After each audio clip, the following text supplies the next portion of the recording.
Halo guys, perkenalkan nama saya Muhammad Ferry Handoko. Di video kali ini saya akan menjelaskan, lebih tepatnya sih bukan menjelaskan tetapi sharing ya, sharing mengenai apa itu ilmu akuntansi.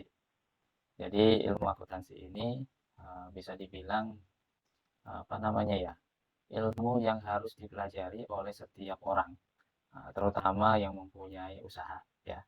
Jadi eh, apa namanya, kita tahu bahwa setiap perusahaan, baik itu perusahaan jasa, perusahaan manufaktur atau perusahaan dagang, nah itu memiliki apa yang disebut suatu transaksi.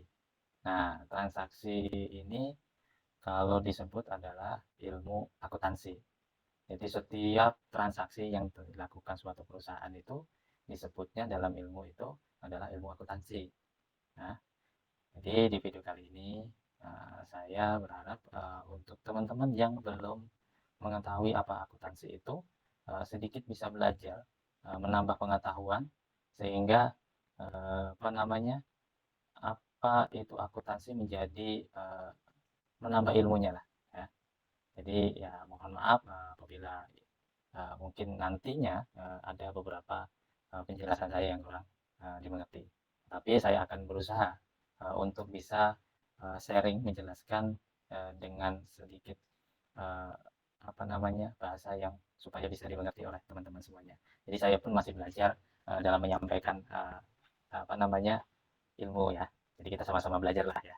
Oke, yang pertama adalah mungkin tadi yang bisa dibilang akuntansi ya. Ya. Jadi ilmu akuntansi ini adalah ilmu dalam pencatatan, pengidentifikasian, dan laporan. Jadi akuntansi itu ya eh, ilmu untuk mencatat, mengkelompokkan, mengidentifikasi, terus membuat suatu laporan untuk mengetahui perusahaan keuangan di dalam perusahaan itu sendiri. Ya. Jadi setiap perusahaan pasti melakukan suatu transaksi, baik itu jasa, kemudian dagang, perusahaan dagang, kemudian perusahaan manufaktur. Mungkin kawan-kawan agak apa namanya ya, ingin tahu apa sih emang perusahaan jasa itu? Nah, perusahaan jasa itu adalah suatu kegiatan usaha yang berkaitan dengan pelayanan, ya itu namanya perusahaan jasa. Seperti angkut-angkut, transportasi itu namanya perusahaan jasa. Kemudian ada yang dinamakan perusahaan dagang juga. Nah, perusahaan dagang ini adalah perusahaan yang bergerak dalam jual beli barang. Jadi dia membeli barang terus dijual kembali. Kemudian perusahaan manufaktur. Perusahaan manufaktur sendiri adalah perusahaan yang bergerak dalam mengolah barang yang mengolah barang setengah jadi menjadi barang jadi atau mengolah dari barang yang dasar menjadi barang yang jadi kemudian dijual belikan ya. Itu adalah beberapa yang dinamakan dengan perusahaan jasa, perusahaan dagang, dengan perusahaan manufaktur. Oke, lanjut ya kawan-kawan ya. Jadi setiap perusahaan itu akan melakukan suatu transaksi yang dinamakan dengan ilmunya adalah akuntansi. Nah, di dalam seperti tadi ya yang sudah diinformasi, seperti yang sudah saya omongkan tadi. Jadi ilmu akuntansi itu ilmu untuk pengelompokan, mengidentifikasi dan laporan. Nah, itu namanya siklus akuntansi. Tetapi lebih detailnya lagi adalah siklus akuntansi itu berupa transaksi-transaksi, kemudian masuk ke dalam jurnal umum, kemudian masuk ke dalam buku besar, kemudian masuk ke neraca saldo, masuk kembali ke dalam jurnal penyesuaian, kemudian masuk ke dalam neraca saldo penyesuaian, kemudian laporan keuangan, kemudian jurnal penutup, dan apa masuk kembali itu dalam satu periode ya kawan-kawan semuanya. Jadi dalam pelaporan laporan keuangan itu pun dalam siklus akuntansi itu bisa dilaporkan sesuai dengan periode permintaannya.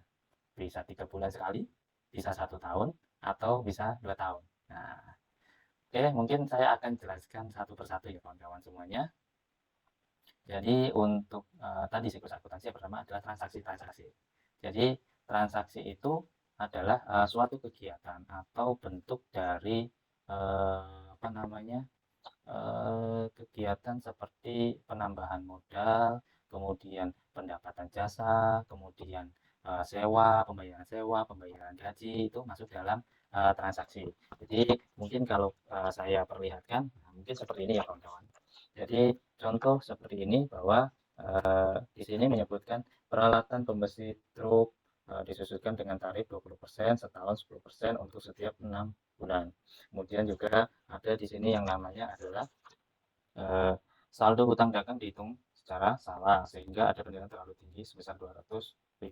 Nah, itu namanya juga transaksi. Nah, kemudian ada transaksi itu ada yang namanya pendapatan jasa beban-beban. Nah, itu namanya juga transaksi kawan-kawan semuanya. Kemudian setelah kita tahu transaksi itu kelompoknya apa aja sih? Nah, jangan sampai salah kawan-kawan ya. Jadi apa namanya? Namanya transaksi itu kita harus mengelompokkan sesuai dengan akun-akunnya ya. Jadi kalau modal ya dinamakan dengan modal, dimasukkan ke dalam kolom modal. Jangan sampai nanti salah. Seperti modal dimasukkan ke dalam pendapatan atau modal ditulisnya kas ya. Jadi berbeda kawan-kawan semuanya. Kemudian ada yang namanya jurnal umum. Nah, jurnal umum ini berisi adalah akun-akun dari transaksi hasil transaksi tadi. Seperti mungkin modal. Modal berpengaruh terhadap kas. Jadi modalnya masuk di dalam debit, kasnya masuk di dalam kredit. Ya. Oh, atau bentar ya, saya cek sebentar, mohon maaf. Takutnya ada yang salah. Nah, jadi oh salah. Jadi dalam jurnal umum itu ketika ada namanya modal. Jadi dalam penulisan di dalam jurnal umum ya, jadi kawan-kawan masukin nama akunnya adalah yang pertama adalah kas, kemudian kas itu masuk ke dalam debit ya.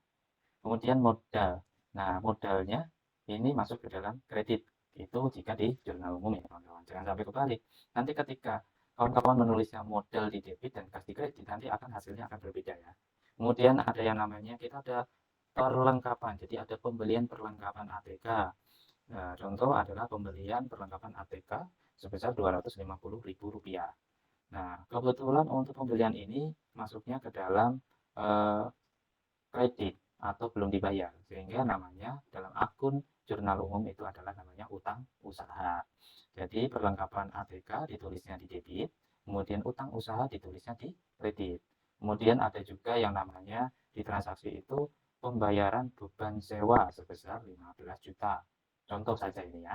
Jadi beban sewa masuk di dalam debit 15 juta. Nah, karena ini pembayaran sehingga kasnya, jadi kas di dalam jurnal umum ditulis kas, ditulis dalam kredit 15 juta. Jadi berkurang 15 juta untuk beban sewa. Kemudian di tanggal 8 itu kita mendapatkan pendapatan jasa. Nah, berarti dalam jurnal umum itu ditulisnya adalah kas. Jadi pendapatan tadi adalah Rp500.000. Jadi dari usaha itu kita mendapat pendapatan. Nah, dalam jurnal umum itu ditulisnya adalah kas, ditulis pada debit 500.000, kemudian pendapatan jasa ditulis pada kredit 500.000. Jadi hati-hati kawan-kawan, jangan sampai salah ya. Nah, itu adalah yang namanya tadi jurnal umum. Contohnya seperti ini ya kawan-kawan. Jadi semua transaksi setelah ditulis masuk ke dalam jurnal umum. Nah, ini adalah contoh dari jurnal umum. Nah, sampai di total di bawah hasilnya harus balance ya. Kalau nggak balance berarti ada yang salah. Oke, kawan-kawan. Kemudian adalah step yang selanjutnya adalah buku besar. Nah, dalam siklus akuntansi, step selanjutnya setelah transaksi, kemudian jurnal umum, kita masuk ke dalam buku besar. Jadi di dalam buku besar itu adalah pengelompokan akun-akun dari jurnal umum ya. Jadi kalau kas ditulis kas semua berapa kali transaksi, ditulisnya masuk di dalam kas. Sesuai dengan akun debit atau kreditnya ya kawan-kawan, jangan sampai salah. Kemudian ada utang usaha. Utang usaha juga ditulis utang usaha tanggal berapa, akunnya apa ya. Jadi utang usaha maksudnya debit atau kredit. Itu juga ditulis semua. Nah, setelah itu nanti di dalam buku besar itu ketahuan apakah sisa atau saldonya itu kredit apa debit ya. Nanti akan ketahuan di dalam buku besar. Ya. Kemudian siklus yang selanjutnya adalah neraca saldo. Nah, neraca saldo itu berisi tentang summary dari buku besar, dari akun-akun tadi. Kalau kas semuanya, kasnya itu nilainya berapa. Nah, kemudian piutang usaha, piutang utang usahanya masuknya di debit ada berapa atau di kredit ada berapa. Kemudian ada modal, ada utang usaha, pendapatan, beban-beban. Nah, contohnya seperti ini kawan-kawan ya. Ini adalah contoh dari neraca saldo. Oke, kelihatan ya kawan-kawan semuanya. Kemudian yang selanjutnya adalah apa namanya jurnal penyesuaian. Jadi jurnal penyesuaian ini adalah berisi tentang transaksi-transaksi yang sifatnya adalah disesuaikan. Ibaratnya kalau di neraca saldo tadi ada kesalahan inputnya harusnya 100, ditulisnya 50, berarti kan salah itu. Berarti ada yang kurang. Sehingga perbaikannya itu ada di dalam jurnal penyesuaian, ya.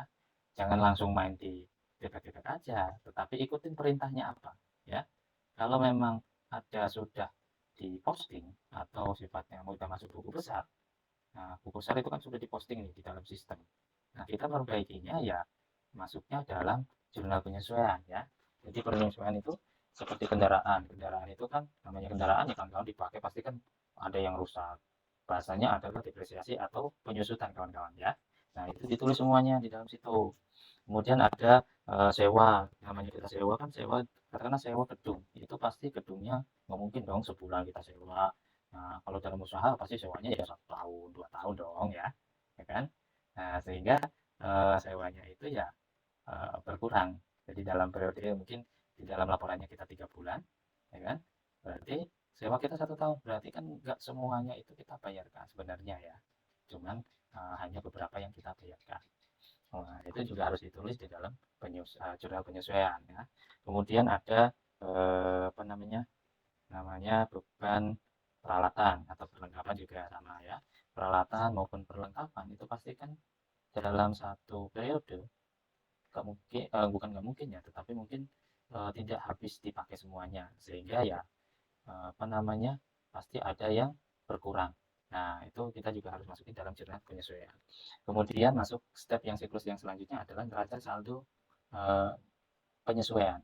Itu masuk dalam laporan neraca lajur, ya kawan-kawan.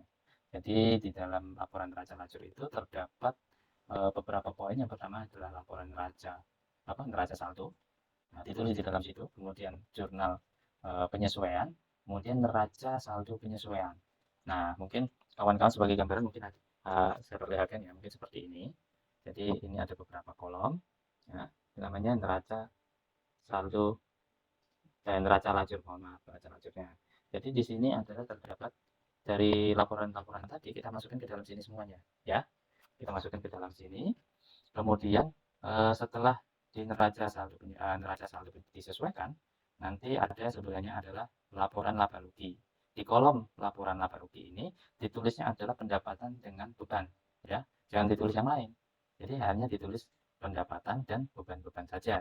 Kemudian di kolom terakhir ada namanya neraca. Neraca ini berarti ditulis semua akun-akun yang tidak ada hubungannya dengan laba dan rugi, ya. Kemudian siklus akuntansi yang selanjutnya adalah laporan keuangan. Nah, laporan keuangan ini terdapat laporan laba rugi dan laporan neraca. Jadi laporan neraca itu adalah laporan ekuitas, ya kawan-kawan semuanya. Jadi di dalam laporan rugi kita untuk mengetahui bahwa perusahaan itu kita untung apa rugi, ya. Kemudian laporan ekuitas itu laporan perubahan modal. Jadi kita akan tahu bahwa antara ekuitas dengan liabilitas dan aset itu sama nggak, berimbang nggak gitu, ya. Nah mungkin itu sedikit yang mungkin bisa saya jelaskan atau sharing lah, ya. Saya juga belajar, mungkin kawan-kawan dari apa yang tadi saya jelaskan, mungkin kawan-kawan ada yang wah itu kayaknya kurang pas itu atau salah itu. Nah boleh di komen di bawah, ya. Nah, supaya kita sama-sama belajar, ya. Saya juga masih belajar, mungkin salah-salah ya harap dimaklum ya kawan-kawan, tetapi yang mau saya sampaikan adalah ilmu akuntansi ini sangat penting sekali, ya. Tidak penting sekali bagi semua orang, apalagi seorang pengusaha owner, ya kan. Walaupun kita perusahaannya kecil-kecil, ibarat kalau kita punya karyawan kita bikin laporan, nah kita bisa tahu apakah laporan itu benar atau salah, sehingga nanti tidak ada kesalahan dalam perusahaan kita, untung atau ruginya, ya. Oke, mungkin untuk video kali ini itu saja yang bisa saya sampaikan. Terima kasih masih setia menonton video ini, ya kawan-kawan semuanya. Terima kasih banyak. Saya cukupkan. Kita ketemu di video yang selanjutnya, ya. Kita akan perbaiki lagi, kita akan tambah lagi materi-materi lebih simpel lagi, lebih jelas lagi, sehingga kawan-kawan semuanya tidak pusing gitu, ya. Ya, terima kasih telah menonton, mensupport. Ya, satu lagi jangan lupa subscribe, ya, di channel ini, ya, di channel Kokohan, ya.